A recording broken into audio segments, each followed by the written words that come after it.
Hello friends, make money trading academy में आप सभी का स्वागत है। दोस्तों, आज मैं आप लोगों के साथ दो ऐसे सेटअप्स शेयर करना चाहता हूं जो कि इंट्राडे मार्केट में बहुत ही ज़्यादा कारगर है और मैं पर्सनली उसे रेगुलर इस्तेमाल करता हूं और उसका जो कन्वर्जन रेशियो है या सक्सेस रेशियो है बहुत हाई है, मतलब आप कह सकते हैं अबव 80% है। सो आइए चलिए मैं दिखाता हूँ उस तरह का सेटअप। और आज मैंने दो ट्रेड लिया है ड्यूरिंग मार्केट आवर और उन दोनों ट्रेड का जो चार्ट है मैंने अपने टेलीग्राम ग्रुप पर शेयर भी किया था सभी अपने दोस्तों के साथ जो मुझे फॉलो करते हैं, जो मेरी ऑडियंस है, जो मेरे फॉलोअर्स हैं, जो मेरे सब्सक्राइबर्स हैं। मैं सबके साथ साझा करता हूँ ताकि वो भी एजुकेटेड हों, वो भी चीज़ों को सीखें और बाज़ार में उसे अप्लाई कर पाएँ। तो चलिए सबसे पहले मैं दिखाता हूँ, 1 मिनट के टाइम फ्रेम पर जाता हूँ दोस्तों। और ये बहुत ही सिंपल स्ट्रैटेजी है, बहुत ज़्यादा क्रिटिकल नहीं है। मैं दिखा देता हूँ। पहले तो मैं टेलीग्राम पर जाता हूँ जो मैंने पोस्ट किया था, ये ज़रा देख लीजिए। बहुत सिंपल सी स्ट्रैटेजी है और स्ट्रैटेजी नहीं कहूँगा, बस सेटअप है। हमेशा ध्यान दीजिए दोस्तों कि हम क्या करते हैं, जब बाजार अप ट्रेंड होता है ना तो हम higher high higher low breakout पर हम बाई करने के बारे में सोच रहे होते हैं, क्योंकि बाजार अप ट्रेंड है। तो ऐसे में लोग क्या करते हैं कि हर ब्रेकआउट पर बाई करते हैं, फिर बाजार जब नीचे आता है तो इस सपोर्ट पर बाई करने की कोशिश करते हैं, जिसको हम पुल बैक पर बाई कहना कहते हैं। कुछ लोग कहते हैं कि मैं रिटेस्ट पर बाई करता हूँ, कुछ लोग बाई ऑन डिप कहते हैं, कुछ लोग कहते हैं मैं सपोर्ट पर बाई करता हूँ। तो सारी चीज़ें एक ही हैं दोस्तों। तो आप सपोर्ट पर बाई यानी कि बॉटम पे बाई करें, ऑलवेज कोशिश कीजिए बॉटम पे बाई करने का, और ऑलवेज कोशिश कीजिए रेजिस्टेंस यानी कि टॉप पर सेल करने के बारे में सोचा कीजिए। इसको थोड़ा सा मैं और सिंपल कर दूं, और ये समझना बहुत ज़रूरी है दोस्तों कि अगर आप बिजनेस वर्ल्ड में हैं, अगर आप फाइनेंशियल वर्ल्ड में हैं, व्यापार में हैं, तो ये समझना बहुत ज़रूरी है कि मुनाफा तब ज़्यादा होता है, प्रॉफिट तब ज़्यादा होता है जब आप सस्ते में चीज़ों को खरीदते हैं और महंगे में बेचते हैं। तो कभी भी सस्ते में खरीदिए और महंगे में बेचिए। इसका मतलब क्या है? सस्ता मतलब डिमांड जोन यानी कि सपोर्ट, महंगा यानी कि रेजिस्टेंस सप्लाई जोन।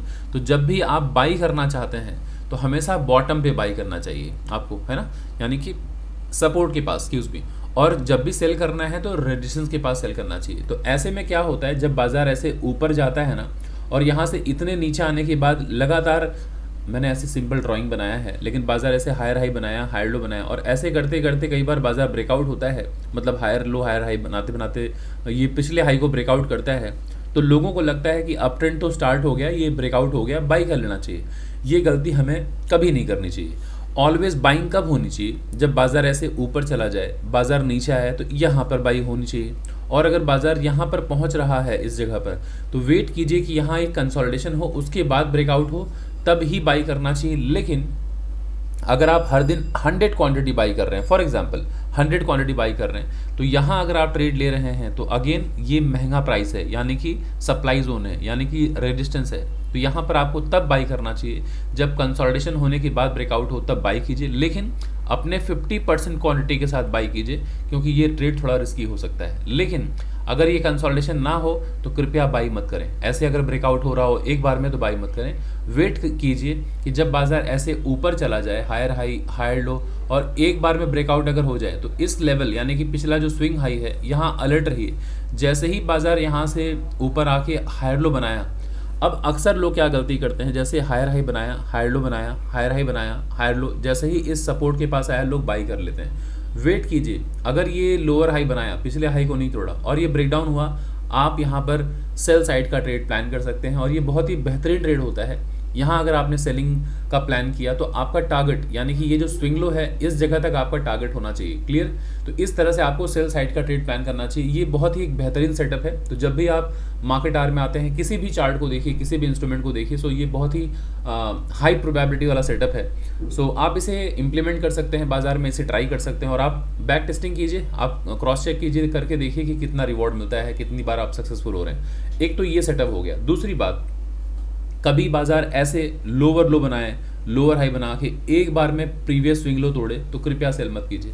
अगेन मैं इसको क्लियर कर दूं, सेल कब करना चाहिए दोस्तों? जब रेजिस्टेंस के पास बाजार होता है, यानी कि सबसे महंगे दाम पर बेचा जाता है दोस्तों चीज़ों को, महंगे दाम पर, और ख़रीदा जाता है सस्ते दाम पे। तो लोग गलती क्या करते हैं कि बाजार अगर यहाँ नीचे आया है दोस्तों, तो ज़रा सा सोचिए, यहाँ से ये तो एक लाइन नहीं है दोस्तों, ये प्राइस है ना। ये समझना हमें है कि ये कोई लाइन नहीं है कि लोअर लो लोअर हाई हम लाइन ड्रॉ कर रहे हैं, ये इवेंचुअली एक प्राइस है। तो किसी चीज़ की कीमत यहाँ से लेके यहाँ तक अगर आई हो तो हम क्या कहेंगे? ये सबसे महंगा प्राइस रहा होगा। यहाँ से बाजार ऊपर गया है तो हम क्या कहेंगे? ये सबसे सस्ता यानी कि सबसे कम दाम यहाँ रहा होगा। तो अगर सबसे चीपेस्ट प्राइस यहीं रहा हो, अगर सबसे सस्ता प्राइस यहाँ है, दोबारा बाजार अगर ऊपर गया तो ये सबसे महंगा प्राइस है ना, तो यहाँ से हमें सेल करने के बारे में सोचना चाहिए, ना कि बाई करने के बारे में। और यहाँ से जब बाजार नीचे की तरफ आए तो ये तो सस्ती जगह है, तो यहाँ पर हमें बाई करने के बारे में सोचना चाहिए, सेल करने के बारे में सोचना चाहिए। ऑलवेज हमें बाई करने के बारे में सोचना चाहिए। सेल कब करना है? जब बाजार लोअर लो बनाए, ऊपर गया, अब बाजार अगर यहाँ आ जाए, मतलब लोअर लो लोअर हाई और इस सस्ते प्राइस के पास आए और यहाँ कंसोलिडेशन हो रहा हो, इस कंसोलिडेशन से हमें ये मालूम पड़ता है कि बाजार में सेलिंग प्रेशर बहुत है, मतलब बायर्स और सेलर्स में फाइट हो रहा है। लेकिन अब अगर ब्रेकडाउन हो तो आप यहाँ सेल कर सकते हैं। लेकिन अगेन सेम वही स्ट्रैटेजी अपनानी है कि अगर आप 100% क्वांटिटी अगर आप हर दिन ट्रेड करते हैं तो इस सेटअप में आप ओनली 50% क्वांटिटी में ट्रेड प्लान कीजिए, बट ट्रेड ले सकते हैं आप, ठीक है, डाउन साइड का कंसोलिडेशन के बाद। लेकिन बेहतरीन क्या होता है कि बाजार अगर लोअर लो बनाए, लोअर हाई बनाए, अगर बाजार पिछले स्विंग लो को एक बार में ही ऐसे लोअर लो लोअर हाई बनाते बनाते ब्रेक डाउन कर दे, इस तरह से गिर जाना चाहे इस तरह से गिर जाना, दोनों का मतलब एक ही है। अगर ऐसे ऐसे करते करते करते एक बार में ब्रेकडाउन अगर हो रहा हो तो यहाँ पे तुरंत सेल मत कीजिए, इस जगह ऑलवेज वेट कीजिए एक प्राइस एक्शन बनने का। और अगर बाजार यहाँ से लोअर हाई हायर लो बना के ब्रेकआउट करे तो ये एक बहुत ही शानदार एंट्री होती है। इस जगह पर हम बाई प्लान करते हैं और टारगेट क्या होता है हमारा, जहाँ से गिरावट होती है उस जगह तक बाजार आराम से पहुँच जाता है। सो पहला अप्रोच आपका ये होना चाहिए कि जब भी आप यहाँ ट्रेड लेते हैं तो आपका स्विंग लो आपका स्टॉप लॉस होना चाहिए और कम से come your target should be 1:2, कम से कम 1:2 होना चाहिए। और आपका अल्टीमेट टारगेट होना चाहिए जहाँ से बाजार की गिरावट हुई है वही आपका टारगेट होना चाहिए। तो ये मैंने आपको जो सेटअप बताया ये बहुत ही शानदार सेटअप है। आइए मैं एक बार दिखाता हूँ जो ट्रेड मैंने लिया था और उसे मैंने अपने टेलीग्राम ग्रुप पर शेयर किया था सभी लोगों के साथ। तो ज़रा सा देखिए, जिस वक्त बाजार सुबह 9:46, अगर आप देखें ये टेलीग्राम पर मैंने पोस्ट किया था 9:46 और ये बैंक निफ्टी का चार्ट है। चार्ट दोस्तों किसी का भी हो सकता है, किसी भी इंस्ट्रूमेंट का चार्ट हो सकता है, बट आपको ध्यान देना है प्राइस के ऊपर, चार्ट पर इंस्ट्रूमेंट पर ज़्यादा फोकस नहीं करना है। तो प्राइस होता है। तो आप समझिए बाजार अगर इतने ऊपर गया हो, बाजार अगर नीचे आया हो और बाजार इस तरह से करके ब्रेकआउट करे ना, तो यहाँ पर कभी भी बाई प्लान नहीं करना चाहिए। और ये जैसे ही मैंने चार्ट पोस्ट किया था इसके बाद ज़रा सा देखिए मैंने लिख कर भेजा भी था कि प्लीज़ कोई यहाँ पर बाई करने के बारे में ना सोचे। इस जगह ज़रा देखिए, मैंने ये चार्ट पोस्ट करने के बाद मैंने तुरंत लिखा था यहाँ पर कोई बाई ना करे। ये ज़रा देखिए, ये जब चार्ट मैंने पोस्ट किया था तो मैंने क्या लिखा है कि फ्रेश बाइंग, यहाँ ज़रा देख लीजिए, मैं आप लोगों को दिखा देना चाहता हूँ ताकि आपको समझ में आए कि ड्यूरिंग मार्केट आवर में ये अपडेट्स देता भी रहता हूँ। Bank Nifty is already trading around 230 points above yesterday's closing, मतलब पिछले दिन से 230 पॉइंट ऊपर बाजार जा चुका था। ऐसे में सिर्फ 30 मिनट के अंदर ही अगर बाजार उतना ऊपर चला जाए तो हमें इमीडिएटली बाइंग साइड का ट्रेड प्लान नहीं करना चाहिए। यहाँ पर मैंने सब कुछ लिखा हुआ है। सो जो भी हमारे टेलीग्राम को फॉलो नहीं करते हैं प्लीज़ वीडियो को पॉज कीजिए, पॉज करके जाके आप देखिए, वहाँ पर टेलीग्राम का लिंक डला हुआ है डिस्क्रिप्शन बॉक्स में, आप तुरंत ज्वाइन कर लीजिए क्योंकि ड्यूरिंग मार्केट आवर मैं ये अपडेट्स भी देता रहता हूँ। और वीक में 3 दिन Monday, Wednesday and Friday index की एनालिसिस करता हूँ जहाँ पर अक्रॉस द नेशन लोग आते हैं, तो वहाँ पर निफ्टी, बैंक निफ्टी, सेंसेक्स की बातें होती तो वहाँ भी सीखने को मिलेगा। सो एनीवेज ये मैं बता रहा था कि यहाँ पर मैंने लिख कर भेजा था कि इस वक्त आपको बाइंग साइड का ट्रेड नहीं सेलिंग साइड के बारे में सोचना चाहिए। ज़रा देखिए यहाँ पर मैंने लिखा था fresh buying should only be considered after a proper consolidation followed by a strong breakout with confirmation। आपको फ्रेश बाइंग कब करनी चाहिए?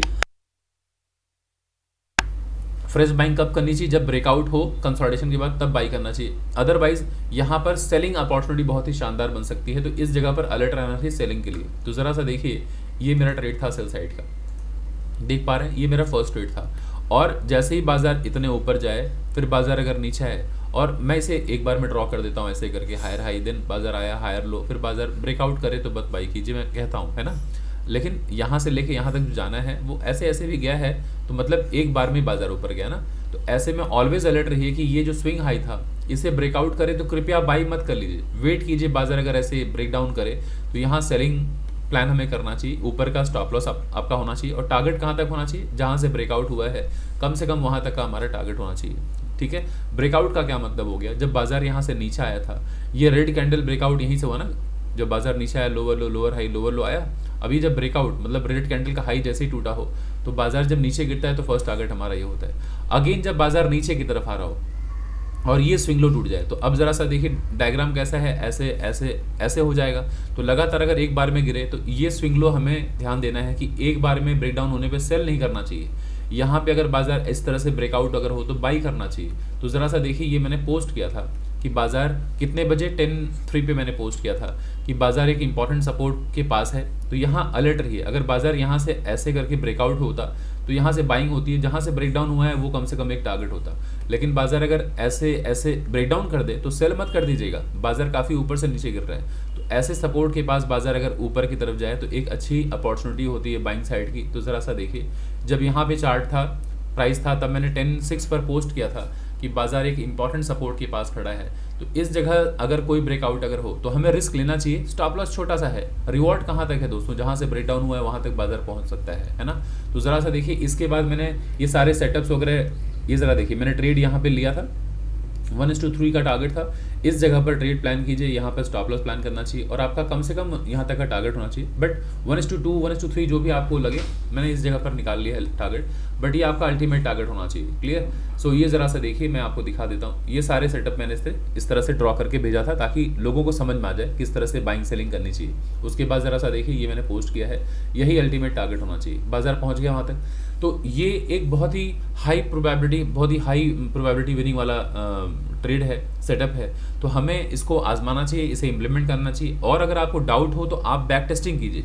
आप 100 चार्ट, 100 इंस्ट्रूमेंट, अलग अलग कंपनी, अलग अलग स्टॉक्स, अलग अलग इंडेक्स को उठाकर देखिए प्राइस इस तरह से बिहेव कर रहा है कि नहीं। अगर आपको लगता है कि हाँ एक बहुत ही अच्छा सेटअप है तो आप इसे प्लान कर सकते हैं। और हाँ दोस्तों, ये जितना सहज दिख रहा है, जितना सरल दिख रहा है, उतना सरल है नहीं। ये बाज़ार को समझने के लिए अध्ययन करना पड़ता है, मेहनत करना पड़ता है, काफ़ी वक्त गुजारना पड़ता है बाज़ार में, तब चीज़ें इतनी आसान दिखती है। जितनी आसानी से मैं चीज़ों को बताता हूँ लगता है कि बहुत आसान है, इसके पीछे वक्त देना पड़ता है ना। सो अगर आप बाज़ार को सीखना चाहते हैं, डिटेल में सीखना चाहते हैं, तो आप हमारे अपकमिंग बैच को ज्वाइन कर सकते हैं। वो डिटेल्स मैं शेयर कर देता हूँ, आप देख लीजिए। अगर आप इंटरेस्टेड हो तो आप ज्वाइन कर सकते हैं। सितंबर के फर्स्ट वीक से क्लास स्टार्ट होने वाला है और ये ड्यूरेशन जो होता है कोर्स का दोस्तों, ये 3 मंथ्स का होता है। और इसमें मैं क्या क्या कवर करने वाला हूँ वो मैं दिखा देता हूँ। जो कवर करूँगा टॉपिक वो होगा scalping, intraday trading, swing trading, positional trading, investing, technical analysis, price action, future and options, trading psychology, risk management, money management, ये सारे टॉपिक कवर होंगे दोस्तों। और कोर्स का जो ड्यूरेशन है 3 मंथ्स है। सैटरडे एंड संडे मॉर्निंग का बैच होगा सुबह 10 से 12 बजे। कोर्स की फ़ी है 20,000 रुपीज़ और नंबर यही है 9836969622। इस नंबर पे आप मुझे फ़ोन कर सकते हैं, व्हाट्सअप कर सकते हैं और गूगल पे करके इसी नंबर पे आप पेमेंट ट्रांसफ़र कर सकते हैं। और क्लास स्टार्ट होगी दोस्तों सितंबर के फर्स्ट वीक से। तो आशा करता हूँ दोस्तों आपको ये वीडियो पसंद आई होगी, कुछ ना कुछ सीखने को मिला होगा। अगर आपको ये वीडियो पसंद आई तो प्लीज़ वीडियो को लाइक करें, ज़्यादा से ज़्यादा लोगों तक शेयर करें, कमेंट ज़रूर करें। और अगर आप चैनल में फर्स्ट टाइम आए हैं तो चैनल को सब्सक्राइब करना बिल्कुल ना भूलें दोस्तों। और ये जो मैंने आप लोगों को बताया है ये प्योरली मैंने सिर्फ एजुकेशनल पर्पज़ के लिए मैंने ये सारी चीज़ें रिकॉर्ड की हैं, बताई हैं। किसी तरह का कोई बाई सेल का रिकमेंडेशन नहीं है, क्योंकि याद रखिए मैं कोई सेबी रजिस्टर्ड फाइनेंशियल एडवाइज़र नहीं हूँ, तो मैं ऑथराइज नहीं हूँ किसी को बाई सेल करने के लिए, रिकमेंड करने के लिए। सो कभी भी फ्यूचर में अगर आपको किसी भी एसेट क्लास में अगर आपको बाई या सेल करना है तो आप कृपया अपने सेबी रजिस्टर्ड फाइनेंशियल एडवाइज़र को ही संपर्क करें। तो ये वीडियो प्योरली एजुकेशनल पर्पज़ के लिए था दोस्तों। तो चलिए दोस्तों, इस वीडियो को मैं यहीं पर वाइंड अप करता हूँ, फिर मिलता हूँ अगले किसी वीडियो में अगले किसी टॉपिक के साथ दोस्तों। तब तक के लिए थैंक यू सो मच।